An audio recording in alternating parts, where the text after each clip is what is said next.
2026 में एक भयानक वायरस तेजी से पूरी दुनिया में फैल गया। इस वायरस से संक्रमित लोग धीरे धीरे पत्थर में बदलने लगे थे। वायरस बहुत तेजी से फैलता था और जैसे ही किसी संक्रमित व्यक्ति का शरीर पूरी तरह पत्थर बन जाता, वह पूरी तरह अपनी जान गंवा देता। एक नर्स के रूप में अन्ना ने अनगिनत मरीजों को मरते देखा था, लेकिन वह कुछ भी नहीं कर पाती थी। हालांकि जब अन्ना काम से घर लौटी तो उसने अपनी बेटी को नशे में धुत होकर बाटब में पड़ा पाया। माँ ने तुरंत बेटी के कपड़े उतारे ताकि उसे नहला सके, लेकिन अन्ना को अपनी संगीत बेटी के हाथ पर एक नया टैटू दिखा, जिससे वह भयभीत हो गई। ये देखते ही वह घबरा गई। उसे डर था कि कहीं बेटी को वायरस ना लग गया हो। अन्ना ने तुरंत अल्कोहल उठाया और जगह को डिसइंफेक्ट करने लगी। उसने तय किया कि अगले संगीता दिन बेटी को अस्पताल ले जाकर जांच करवाएगी, लेकिन इससे बेटी नाराज हो गई। उसे लगा कि माँ बेवजह इतना ड्रामा कर रही है।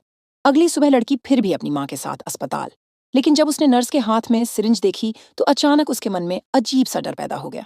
फिर भी माँ से डांट पड़ने के डर से उसने हिम्मत जुटाकर इंजेक्शन लगवा लिया। लेकिन मरीजों की भारी भीड़ के कारण नर्स ने बताया संगीत की टेस्ट रिपोर्ट आने में 7 दिन लगेंगे।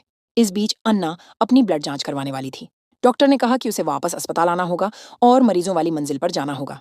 इस पूरी मंजिल पर वायरस से संक्रमित मरीज थे। डॉक्टर और नर्स भी वायरस लगने से डरते थे।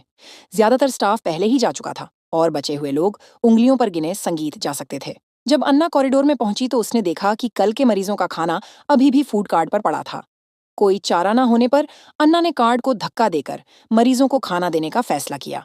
जब वह वार्ड में संगीत घुसी तो पूरी कमरे में ऐसे मरीज भरे पड़े थे जो पहले ही 80% से ज्यादा पत्थर बन चुके थे।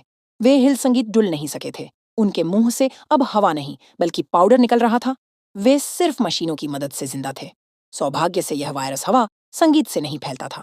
जैसे ही अन्ना आखिरी मरीज को खाना देने वाली थी, उसने देखा कि वह व्यक्ति पूरी तरह पत्थर बन चुका था और उसकी जान जा चुकी संगीत थी।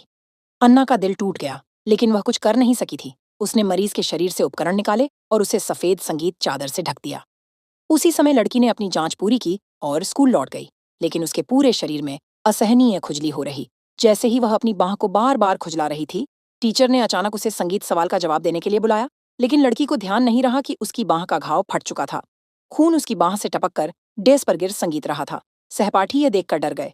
टीचर ने जल्दी से लड़की को इन्फर्मरी में घाव ठीक करवाने को कहा।